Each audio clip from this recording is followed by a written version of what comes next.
आज हम लोग देखेंगे, देखो हमारे पास जो ऑर्डर ऑफ रिएक्शंस होते हैं कितने होते हैं, 0 1 2 3 एंड भिन्नात्मक 3 4 होते हैं, ठीक है ना। तो हम लोग पहला उसमें पढ़ रहे कौन सी अभिक्रिया, शून्य कोटि की अभिक्रिया। तो ध्यान से सुनो सब लोग, शून्य कोटि की अभिक्रिया में ऐसी अभिक्रिया, सिंपल सी बात है यार, कोटि क्या होती है, प्रयुक्त सांद्रताओं की घात होती है। कोटि क्या होती है, वेग नियम व्यंजक में प्रयुक्त सांद्रताओं की घातों का योग क्या कहलाता है।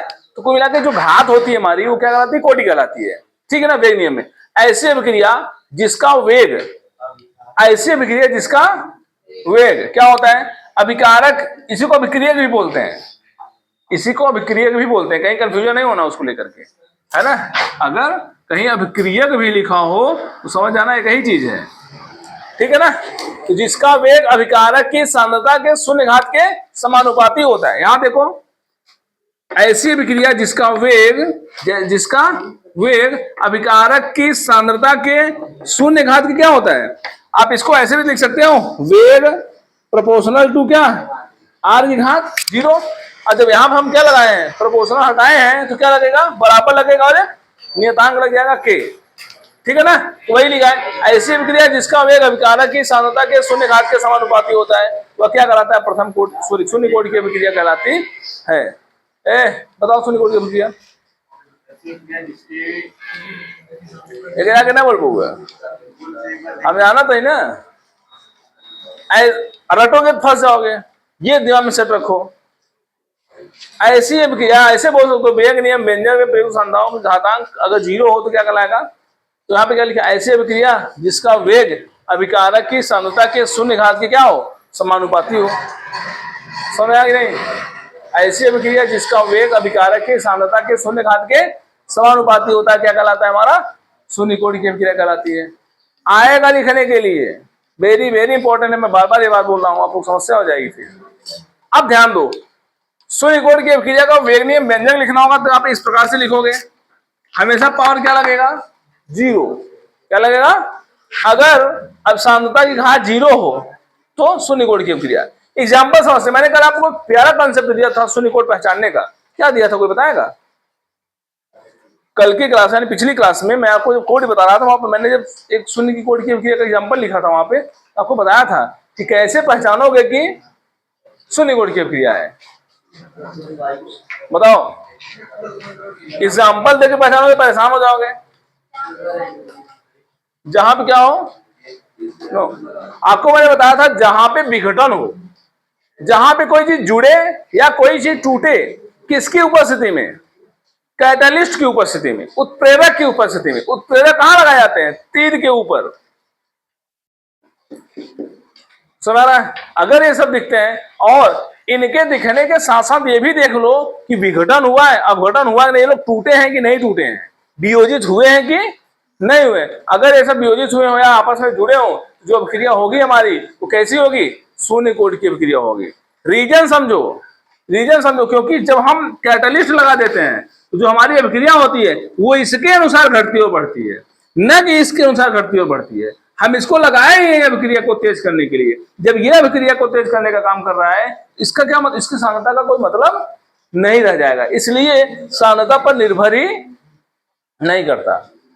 बोलो, दिमाग सेट किए, शून्य ऑर्डर रिएक्शन कैसे पहचानोगे, कैसे पहचानोगे। कैटलिस्ट लगे हैं, कैटलिस्ट मतलब बार बार मैं बोलता हूँ, कैटलिस्ट उत्प्रेरक। उत्प्रेरक कहाँ लगाए जाते हैं, तीर के ऊपर लगाए जाते हैं, नीचे भी लगाए जाते हैं। उत्प्रेरक जो होते हैं हमारे, वो अभिक्रिया के वेग को बदल देते हैं, समझा। और अभिक्रिया के वेग को बदलने का काम ये लोग कर रहे हैं, तो इससे तो कोई मतलब नहीं रह गया ना। जब इससे कोई मतलब नहीं रह गया, जिसका मतलब वहां पे घात क्या हो जाएगी, सांद्रता की घात पर निर्भर नहीं कर रहा है हमारा। बोलो, क्लियर हुआ। इसीलिए देखो, अमोनिया N2 और H2 में टूटा है, जब अमोनिया टूटा N2 और H2 में टूट गया, ये भी विघटन हुआ है यानी वियोजन हुआ है। और H2Cl2, ये HNU, ये HNU पढ़ा जाएगा। क्या पढ़ा जाएगा, HV नहीं पढ़ना, ये HNU है। HNU का मतलब सनलाइट। क्या, अगर किसी अभिक्रिया में तीर के ऊपर ये लगा रहे तो समझ जाना वो अभिक्रिया कहाँ कराई जा रही है, धूप में कराई जा रही है, सूर्य के प्रकाश में कराई जा रही है। समझा, पहचानते जाओ सब लोग। अगर कहीं HNU लिखा रहे, HNU किसके पास, HNU क्या है, ऊर्जा है। अभी आगे पढ़ाऊंगा। HNU एक प्रकार की ऊर्जा है जो कहाँ पाया जाता है, सूर्य के प्रकाश में फोटॉन की ऊर्जा होती है, और ये जब हम लोग सनलाइट में कोई अभिक्रिया कराते हैं तो वहां HNU लगाते हैं। ठीक, यानी ये जो अभिक्रिया कराई जा रही है वो सूर्य के प्रकाश में कराई जाए, और हो क्या रहा है, ये दोनों लोग आपस में जुड़ रहे हैं। तो मैंने यही आपको बताया कि अगर कोई वियोजन हो, अगर कोई टूटे किसकी उपस्थिति में, कैटालिस्ट की उपस्थिति में, तो समझ जाना अभिक्रिया कौन सी कोट की होगी, शून्य कोट की अभिक्रिया होगी। समझ आया, ये भी शून्य हो गया, ये भी शून्य हो गया। यहां पर आप क्या देख रहे हैं, यहां भी मॉलिब्डेनम अथवा टंगस्टन, ये मॉलिब्डेनम है अथवा टंगस्टन, डब्लू माने टंगस्टन, टंगस्टन जानते हैं, टंगस्टन नहीं जानते आप लोग? हाँ, जो बल्बों में लगा होता है, जो जलता है, वो टंगस्टन का बना होता है। हाँ बस वही, ये मॉलिब्डेनम और टंगस्टन हाई प्रेशर पर। यहाँ पे क्या हुआ, N2O किसमें टूटा है, नाइट्रोजन और ऑक्सीजन में। इसको थोड़ा सा बढ़िया से पहचाने रहना। रीजन ये है कि अभी और अभिक्रियाएं आएंगी N2O5 वाली, समझ आ रहा ना, जो और अभिक्रिया आएगी उसमें अंतर समस्या रहा। यहाँ पे N2O है और किसमें टूटा है, N2O2 में, और ये अभिक्रिया कौन सी कोट की है, शून्य कोट की। लेकिन अगर हम ऐसे देखें तो हमको लग रहा है द्वितीय कोट की अभिक्रिया है, क्योंकि अगर हम लोग इसको अगर वेग नियम व्यंजक ना लगा करके अगर हम लोग मास एक्शन लगाएं तो क्या मिलेगा हमको, वेग बराबर के N2O की पावर का 2 मिलेगा। ऐसा लग रहा है कि हमें द्वितीय कोट की अभिक्रिया है, बट ये वास्तव में शून्य कोट की अभिक्रिया, क्योंकि इस पर निर्भर नहीं करता। ये हाइड्रोजन आयोडाइड है, जिसको हम गर्म करते हैं तो हाइड्रोजन ऑक्सीजन, हाइड्रोजन आयोडाइड में क्या होता है, टूट जाता है। किसकी उपस्थिति में, गोल्ड की उपस्थिति में, सोने की उपस्थिति में। अगली अभिक्रिया देखो, ये वेरी प्यारे, बहुत प्यारी रिएक्शन है, ये कई बार एग्जामों में आया हुआ है। ये तो ज्यादातर यूपी बोर्ड ने पूछा है, ये कंपटीशन नहीं पूछता है। IIT नीट वगैरह में आया है सभी, बताओ दी गई अभिक्रिया कौन सी अभिक्रिया है, जीरो ऑर्डर है कि फर्स्ट ऑर्डर है या सेकेंड ऑर्डर है। तो कैसे बताओगे, जनरली बच्चे क्या करेंगे, अगर ये अभिक्रिया दे देता है तो सोचते हैं कि जो वेग हमारा निर्भर कर रहा है वो कैसे कैसे निर्भर कर रहा है, ऐसे कर रहा है, CH3CO CH3 ढक्कन लगाए, अगले ढक्कन में I2, सोचे कि इसका भी घात एक है, इसका भी घात एक, दोनों घात जोड़ दिए, 2 आ गया, कहेंगे द्वितीय कोटि की अभिक्रिया है। और है कौन सी अभिक्रिया है कौन सी अभिक्रिया है, शून्य कोटि की अभिक्रिया है। तो थोड़ा इसको ध्यान रखिएगा आप लोग। यहाँ पे क्या हुआ है, यहाँ पर भी टूटा हुआ है। यहाँ पे कैसे टूटा हुआ है, यहाँ पे CH3 है ना, यहाँ से एक हाइड्रोजन निकला बाहर और उस हाइड्रोजन के एक आयोडीन आकर के जुड़ गया। समझ में आया, देखो CH2 है, एक हाइड्रोजन कम हुआ, और एक हाइड्रोजन की जगह जो बॉन्डिंग, मतलब कार्बन वाले कितने बार बनाते हैं, 4 बार बनाते हैं, एक बॉन्ड तो इससे बनाएगा हमारा।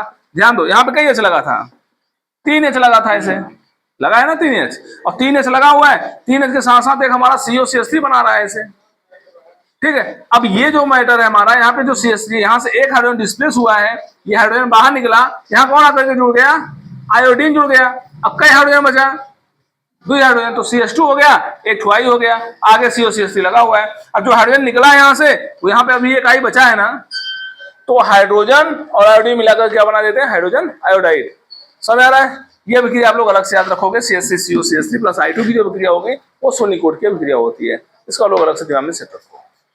समझ आ गया, ये अभिक्रिया आपको साफ साफ दिख रही है, समय कैटालिस्ट का यूज किया गया है, इसमें कैटालिस्ट का यूज नहीं किया गया है, बट ये भी फिर भी क्या है, शून्य यानी जीरो ऑर्डर रिएक्शन है। इसकी अभिक्रिया है ना, CH3COCH3, ठीक है ना, याद रहेगा भाई, याद रहेगा CH3COCH3 वाला।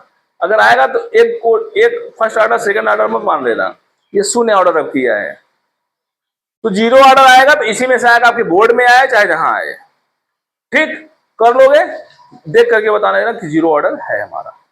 अगला आते हैं हम लोग, अब करोगे देखिए हमारे पास जो प्रथम कोटि की अभिक्रिया है, मैं आपको पता मैक्सिमम एग्जांपल लिखा हूं, इसमें से आपको सारे एग्जांपल्स आपको एग्जाम में मिलेंगे, आप नहीं भी बैठेंगे प्रथम कोटि की अभिक्रिया में आपको यही मिलने वाले हैं। ठीक है ना, आप इतना अगर आप देखे रहेंगे एग्जाम्पल को, आप आसानी से प्रथम कोटि की अभिक्रिया को टिक कर पाएंगे। ठीक, तो प्रथम कोटि की अभिक्रिया क्या है, ऐसी अभिक्रिया जिसका वेग क्या है, कारक की सांद्रता के प्रथम घात में क्या होता है।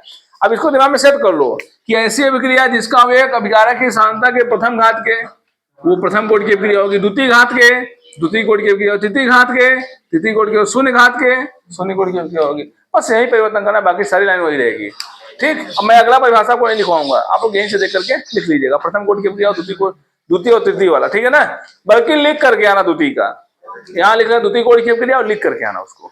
पहले यहाँ समझ लो थोड़ा सा, वेग बराबर के, ये वेग व्यंजक है इसका, ठीक, ध्यान दो थोड़ा सा, जो एसीटेट वाली अभिक्रिया होती है वो प्रथम कोटि की होती है। ये मैंने पीछे भी लिखवाया था कल वाले क्लास में।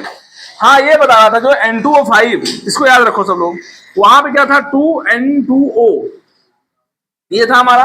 यहाँ क्या है N2O5, जो N2O वाली अभिक्रिया होती है हमारी, वो प्रथम कोटि की अभिक्रिया होती है।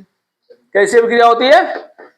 प्रथम कोटि की अभिक्रिया होती है। ये देखो 2NO2, 2NO2 मतलब क्या, 2 N यहाँ है, 2 N यहाँ भी है, 5 ऑक्सीजन है, 2 दूना 4 ऑक्सीजन, और आधा, 2 का आधा 1, यानी ये पूरा मिला क्या ऑक्सीजन है? 1 ऑक्सीजन है, 4 और 1 5 ऑक्सीजन हो गया। ये N2O5 वाला याद रखना, एसीटेट वाला याद, दोनों समझ आ गया। ये क्या है हमारा? चीनी है, सुक्रोज। क्या है? सुक्रोज। मैंने बताया था पानी में डिजोल्व करोगे ग्लूकोज और फ्रक्टोज में क्या होगा? टूट जाएगा। ठीक है ना? तो जो ग्लूकोज और फ्रक्टोज में टूटता है वो हमारा सुक्रोज, ये 1 डिग्री होता है, माने ये हमारा एक घात पर निर्भर करता है, पानी पर निर्भर नहीं करता। सुक्रोज और ग्लूकोज, सॉरी, ग्लूकोज और फ्रक्टोज में टूटना पानी पर निर्भर नहीं करता है। ठीक, ये क्या था इसको समझो, ये फेमस है। C2H5 के साथ जरूरी नहीं कि आई लगा हो सकता है C2H5 के साथ Cl लगा हो सकता है C2H5 के साथ Br लगाओ, यानी fluorine, chlorine, bromine, iodine, generally ये लगे रहेंगे। तो आप इनको जो यहाँ लगा रहेगा जान लेना कि निकल करके जाएगा हाइड्रोजन, यहाँ से एक हाइड्रोजन निकलेगा और एक ये निकलेगा, और यहाँ एथीन बना देगा और इधर हाइड्रोजन हाइड्रोइड बना देगा। क्लोरीन है तो हाइड्रोजन क्लोराइड बना देगा, Br है तो HBr बना देगा। समझ आया ना? ऐसे ये निकल जाए। तो जरूरी नहीं कि यही छपा हो आपके सामने, फ्लोरीन, क्लोरीन, ब्रोमीन, आयोडीन में से कोई छपा रह सकता है। क्लियर है ये अभिक्रिया? इसको भी जानते हैं C2H5 वाला। यहाँ क्या है? बेंजीन डाइजेनियम क्लोराइड इसको बोलते हैं। क्या बोलते हैं? ये है बेंजीन, इसको बोलते हैं डाइएजोनियम, और ये है क्लोराइड, बेंजीन डाइजेनियम क्लोराइड। इसकी लंबी चर्चा हम लोग करेंगे सेकेंड पार्ट में। बहुत अभिक्रिया है इस पे, मतलब हम रोज लिखेंगे, इतना फेमस है ये बेंजीन डाइजेनियम क्लोराइड। जब बेंजीन डाइजेनियम क्लोराइड की बात करते हैं हम लोग, अच्छा एक बात इसको जानते, जरूरी नहीं कि ऐसे लिखा रहे, हो सकता है ऐसे भी छपा रहे, ऐसे छपा रह सकता है अभिक्रिया, ऐसे छपा रहेगा और इसके साथ क्या लगा देगा? Cl लगा देगा। बात समझ आया? और Cl जरूरी नहीं यहाँ भी लगा सकता है, यहाँ भी लगा सकता है, ऐसे। ठीक है ना? ऑर्थो या पैरा पे।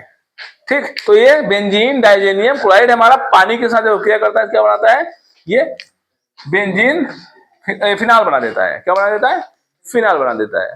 ठीक, C6H5, या इसको ऐसे भी लिख सकते हो, ये चीज समझ, OH, ये होगा हमारी। ठीक, तो अगर बेंजीन डाइजेनियम आया तो ये भी जानते रहना, फर्स्ट ऑर्डर होगा। RX, R का मतलब क्या होता है? X का मतलब क्या होता है? अगर कोई RX की अभिक्रिया आती है, माने यहाँ पे कोई एल्किल ग्रुप लगा रहेगा। एल्किल माने क्या? Methane, methyl, ethyl, propyl, butyl, pentyl, hexyl, heptyl, octyl, कोई भी लगा है। जैसे CH3 लगा है, ध्यान दो, C2H5 लगा सकता है, C3H7 लगा रहेगा। अब इसके साथ कुछ भी जुड़ा रहेगा। X माने क्या? हैलोजन। X माने हैलोजन। X के साथ साथ कौन आता है? यहाँ पे मन कर लिख लेना, X का मतलब होता है फ्लोरीन, क्लोरीन, ब्रोमीन और आयोडीन, ये X का मतलब होता है। ठीक है ना? तो इनके साथ माने methyl, ethyl, propyl, butyl, pentyl, hexyl, heptyl, octyl, nonyl, बेटिल, जो भी है ना, सबके साथ क्या लगा रहेगा? हमारा हैलोजन। जैसे अगर हम बात करें, एक अभिक्रिया हम लेते हैं CH3X, X की जगह मान लो Cl ले लेते हैं, CH3Cl हो गया। अब यहाँ क्या है? H प्लस OH माइनस है, तो ध्यान दो, ये Cl माइनस है, Cl माइनस H प्लस के साथ क्या करेगा? जुड़ जाएगा। यहाँ क्या बना देगा? जो H लिखा है Cl लिखा है, ये HCl बना देगा। समझा? और R माने कौन? CH3, और यहाँ से क्या? OH, तो यहाँ क्या बना देगा? CH3। तो देखो एल्किल एल्कोहल, मेथिल एल्कोहल और HCl बन गया। तो मतलब एक पैटर्न दिया हूं, अभिक्रिया कोई भी हो सकती है।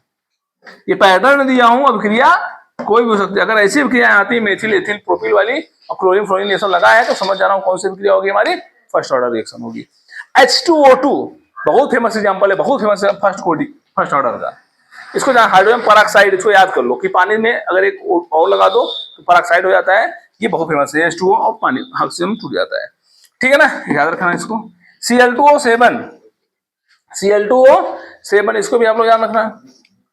ठीक है, ये बहुत ज्यादा इंपॉर्टेंट नहीं है, लेकिन फिर भी इसको जानते हैं। Cl2O7 हमारा क्या है?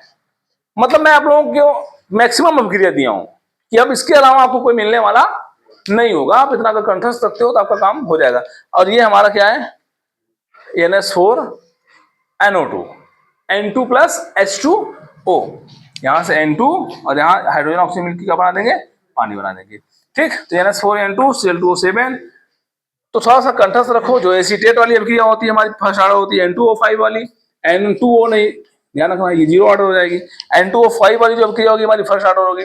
ग्लूकोज वाला जो होता है, सॉरी सुक्रोज वाली जो अभिक्रिया होती है ग्लूकोफैक्टोनूट्री, वो भी हमारी होगी। C2H5I ClBr जो भी होंगी अभिक्रिया, मन करे तुम्हारा C2H5X लगा सकते थे यहाँ पे, ठीक है ना। यहाँ पे क्या है, बेंजीन डाइजोनियम वाला जो आएगा, RX वाला जो आएगा, alkyl alcohol, methyl alcohol, butyl alcohol, sorry है ना, एथिल आयोडाइड, मेथिल आयोडाइड जो भी आएगा। और पैरोक्साइड वाली अभिक्रिया जो होगी हमारी फर्स्ट ऑर्डर होगी Cl2O7 जो होगी हमारी NH4N2। इस प्रकार से कंठस्थ रखोगे आप लोग सारी की सारी अभिक्रियाओं को, फर्स्ट ऑर्डर रिएक्शन। ठीक, अब मैं कोई भी अभिक्रिया लिखूंगा आप लोग बताओगे नेक्स्ट क्लास में कि सर ये हमारी जीरो ऑर्डर है, हमारी फर्स्ट ऑर्डर है, ठीक है ना। चलो